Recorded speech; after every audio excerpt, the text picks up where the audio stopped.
she gonna call and see if Randy will come and if not, then she gonna have a way. Huh? Adrian, she said she gonna call and see if Randy will come and if not, then she gonna have a way. Oh, okay. Yeah, 'cause, Ernest normally picks her up. Like I said, I don't know if he's coming or not, because I know he had a accounting project. They had to take home a big gigantic test. So it's a 3-part test, so I don't know how far he has gotten or finished, because I don't have, oh, he's got to get this. You know, I want him to get it on his own without assistance and aid. And put in the time so that when he knows it, he's got it. All right. The eyes come open, ding, ding, ding, ding, and he say, "Oh, Daddy, I got that. I know how we do debits and credit." Yeah, see, does that? You're okay. I feel so much better. But tonight we're starting our new topic. We're talking about angels. It seems like every time I go through something that God allows us to teach, I hear it on the radio. I'm listening to radio today, around 10 o'clock, God starts talking about angels. I'm like, wait a minute, what's up with this? Every topic that we've been through, especially lately, I hear somebody talking. I heard somebody talking about weapons of warfare. We were going through that. I heard 2 other people talking about that. You know, it's just been that, you know, just that correlation within the body, just dealing with things like that.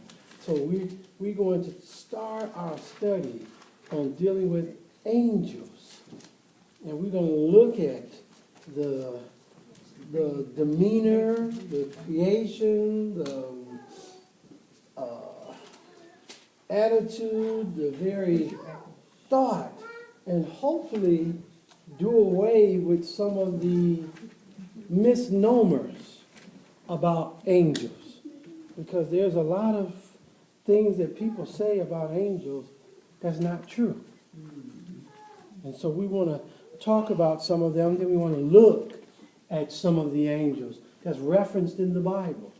You know, there's several angels that are referenced in the Bible.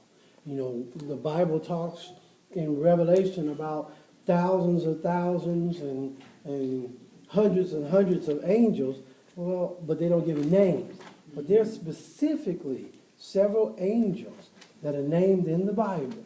And we're going to go through and look at them, look at what they did, look at the exploits that they brought forth, and to see, as we look into this, what were they able to do? Why? You know, what was it that was being established by angels doing these things? So we want to look at that. So hopefully we can dispel a lot of myths concerning angels so that we can have a better understanding of their place.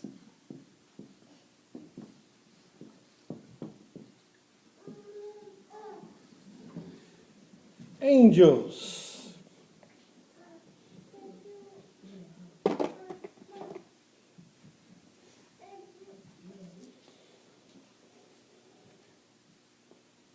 The word angel is the fusion between the word angel and the French word angele.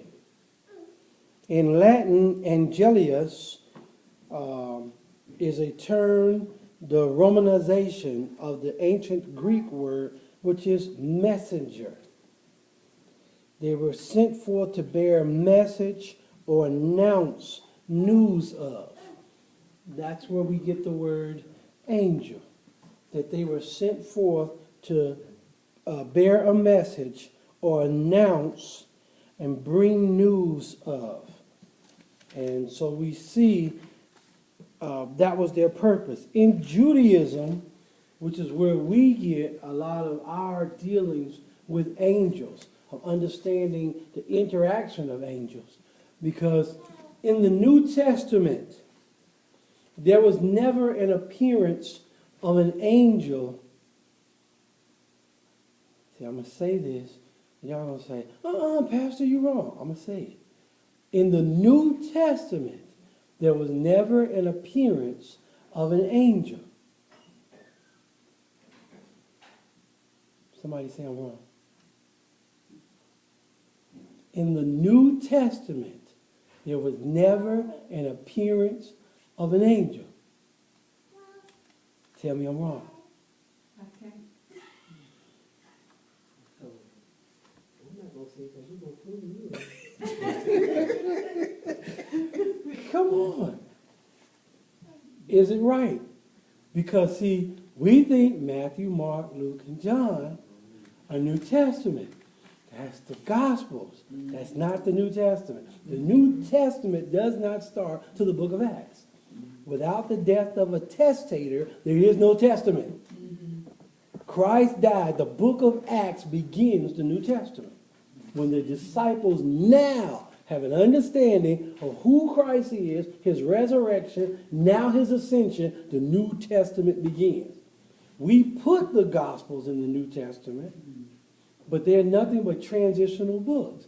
Because when Christ came, that wasn't the New Testament. Remember when we do communion, what do we always say at communion? He broke bread and he said, "This is my body which is broken for you. Take, eat."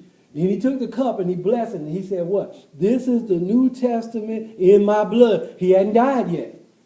The New Testament had not been established. The Old Testament had not been done away with until he died, shed his blood, and rose from the grave. Then he said, "All power," and you see that in the book of Acts, 1st chapter, "all power is given unto me, both in heaven and in earth."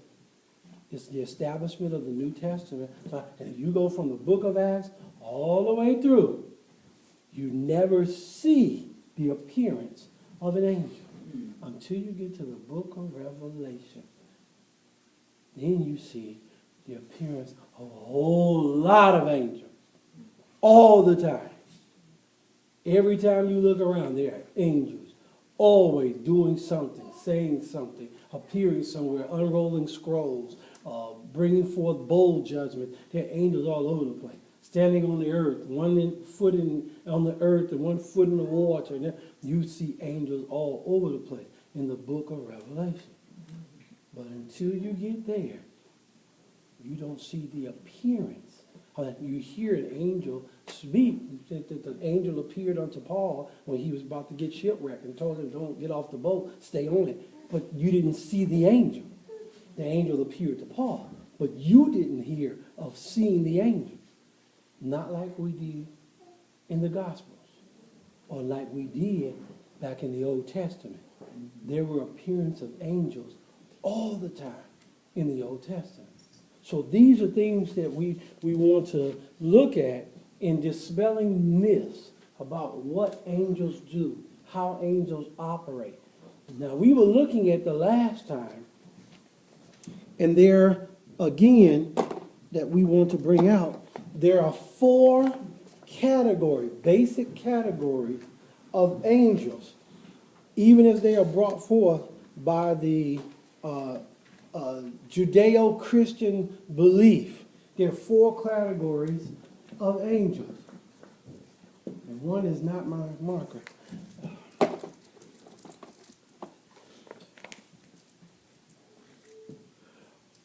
The first one is what we call the guardian.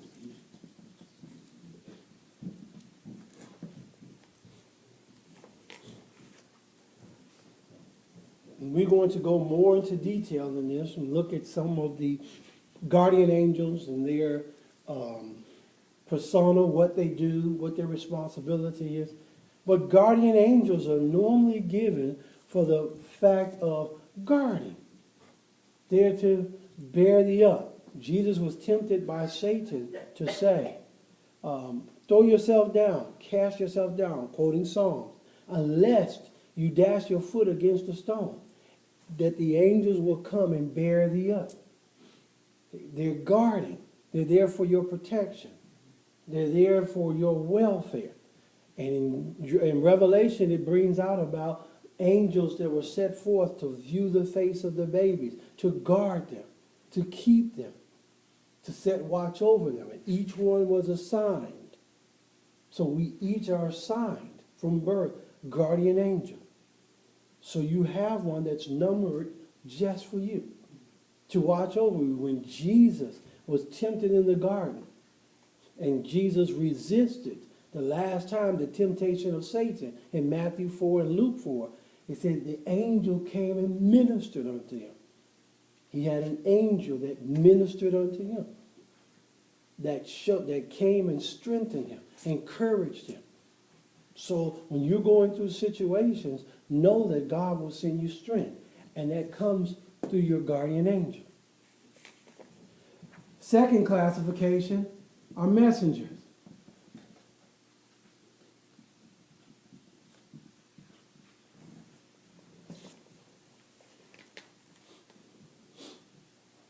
Messenger angels. They do for that particular purpose. They bring messages. They're to announce messages. We see them in the book of Luke, where they came down and they announced the message unto the shepherds, saying, behold, a child is born in Bethlehem. You shall find a babe. This is what you're going to see. You're going to find a babe wrapped in swaddling clothing, lying in a manger. That's the sign that was given unto them. But the angels came and announced that. Joy to the world. Peace on earth. Goodwill toward men. So when the angels announced that, all the shepherds in the field got that message and they went. And they saw the babe wrapped in swaddling. Now, the shepherds saw the babe. The other people didn't see the babe. The ones that bought the 3 gifts, the Magi, they didn't see a babe. They saw a child. And he wasn't in a manger. And he wasn't in a barn. And he wasn't in swaddling clothing. He was in a house. Read the scripture. We set up a manger scene, and we showed the Magi. I said, no, the Magi were not there. Read your Bible. He's not trying to fool you. He saw a child. When they came, and so that's why Herod wanted to kill every child of 2 years and under. If it was a baby, he'd have been killing babies 3 months old enough. No, it took him 2 years. And that's why he killed every child that was 2 years and under. Because they saw a child, they didn't see a baby. Totally different. But the annunciation of the angels, the message that was given, the message that was given to Mary was a messenger angel. The messenger angel told her what was going to happen. Same message that was given to Zechariah by an angel. But Zechariah didn't believe. So Zechariah was cursed that he couldn't talk anymore until the baby was born. And when they were fussing over what his name was going to be, he should be Zechariah Jr. No, I don't think so. No, his name shall be John. And that was the first words that had come out of his mouth in 9 months. His name shall be John. And that's when he spoke, and then he prophesied. So you have messenger angels. Third category,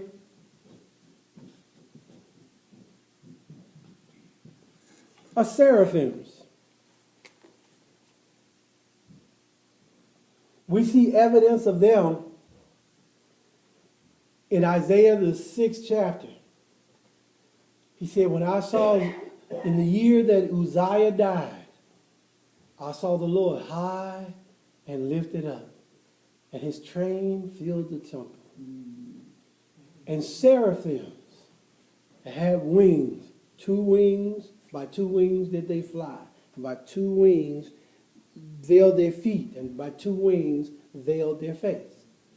And they went around saying, holy, holy, holy is the Lord God Almighty. That was their purpose, to enunciate the holiness, the presence, the glory of God. That's what seraphims do. That's their basic job. That's what they did. Wherever God went, the seraphims went before. And we see them in the book of Acts, and we see them in a few other places. And every time God was making, here come the seraphims, enunciating him, his holiness, his righteousness. And they were pronouncing that. That was their job to do. So that was their specific purpose, was to enunciate the holiness, the presence, the very presence of God. And then 4,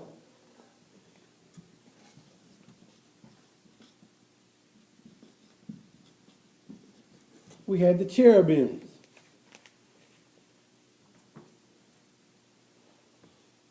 This is where we get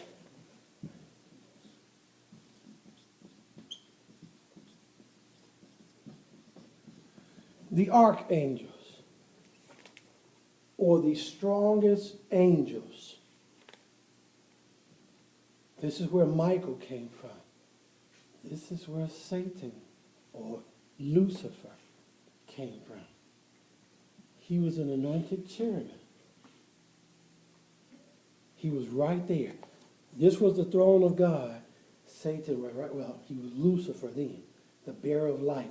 He was right there, right by the throne of God, with pipes coming out of there that made music, that made sound. We talked about that before. We studied that.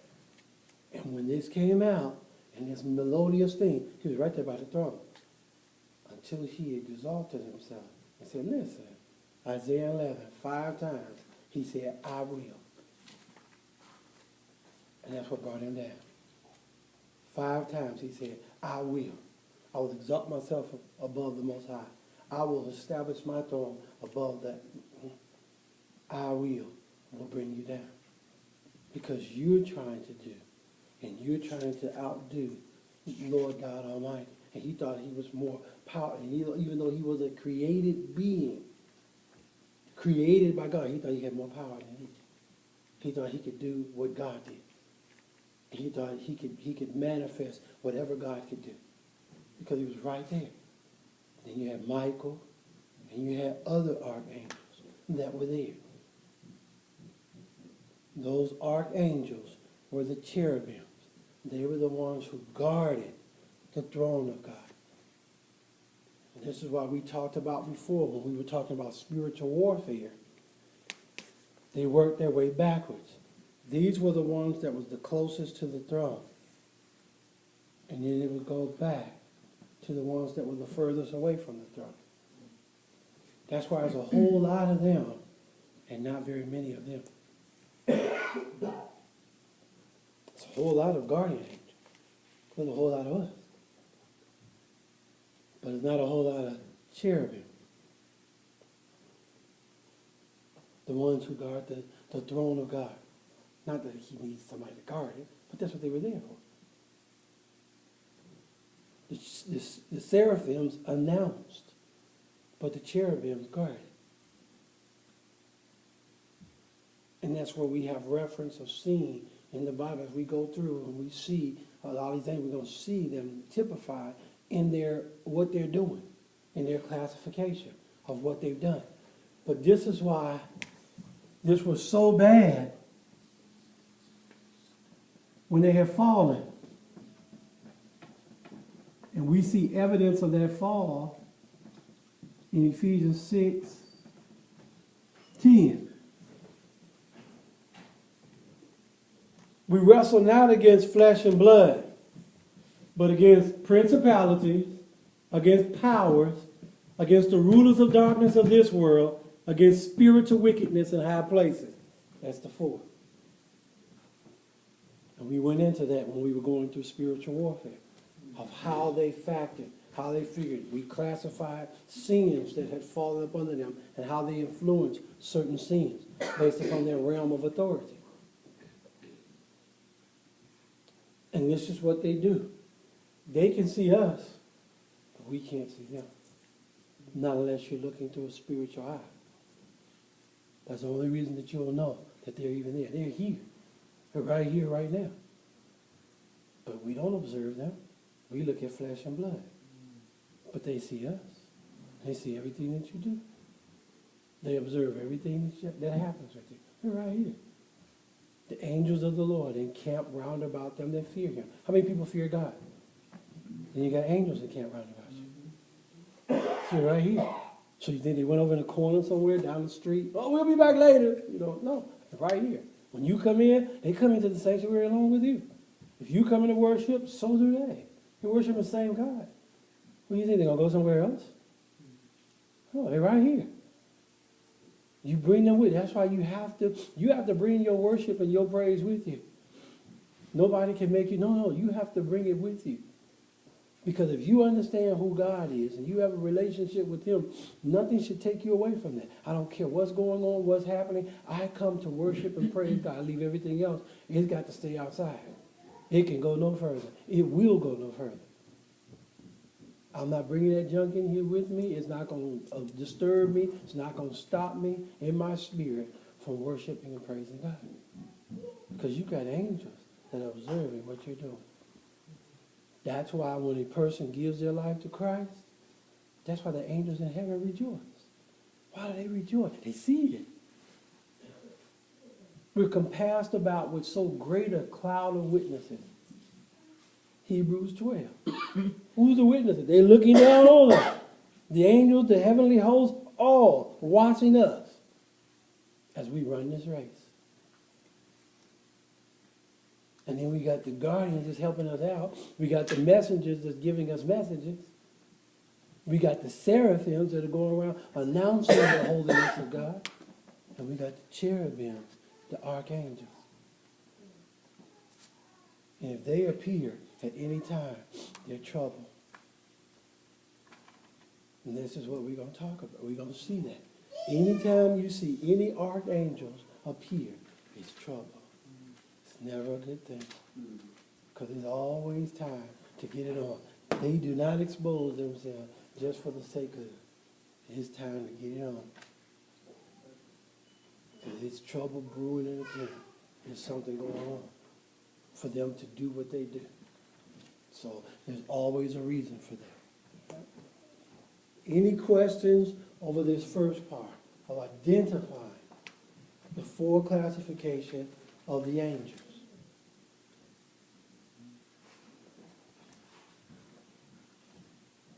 Like I said, we see them even from a fallen standpoint. If you go back to Ephesians, you see them right there. You'll see the guardian, the messenger, the seraphim, and the cherubim by the opposite of what they do. Because we wrestle not against flesh and blood. Principalities. Principality. It's not principles. No, the principality. Pal meaning entities. That's who you're fighting against. These are the greatest entity, one-on-one. If I've got one that's supposed to guard me, and I've got one that's trying to get me off track. Same way. But he can't come into the presence of God. My guardian can. But not that one. That's trying to get you off track. Principalities. Powers. They come to give you a message of righteousness and truth. They come to give you a message to say, stay as far away from God as you possibly can. Powers. They have authorities. We classified all the sins that's up under them of what they do and their influence that they have. Seraphims announce the presence of God. Fallen seraphims announce the presence of evil. They talk about evil. They talk about wrong. They talk about unrighteousness. Then you got cherubims, fallen cherubims, mighty angels. A lot of them have been reserved in hell, can't be released. Because they were trying to destroy humanity. They're so powerful. They're reserved in chains, Christ said. They can't be let loose, not to the end of time. And you're going to see their influence. Well, hopefully you won't see their influence at the end of time. Hopefully you won't be here. But if you're here,